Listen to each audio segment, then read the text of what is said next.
Hey guys, welcome to Tutorial Guru. Today I'll be learning how to undo and redo on TradingView app, and now let's dive right in. Now to undo and redo on your TradingView app, first open up your TradingView app on your phone. And after opening your TradingView app, guys, you land on this interface where you can see the chart button at the bottom of the screen. Tap on the chart button where I'm tapping. And over here, guys, on this interface, if you swipe this bar, you can see where I'm touching and where I'm swiping.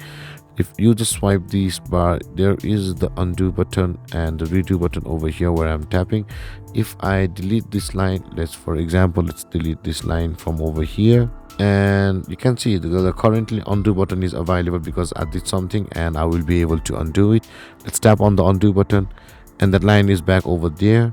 You can see, and if I redo that step, that line will be deleted. And guys, this is the way you will be able to undo or redo something on TradingView app.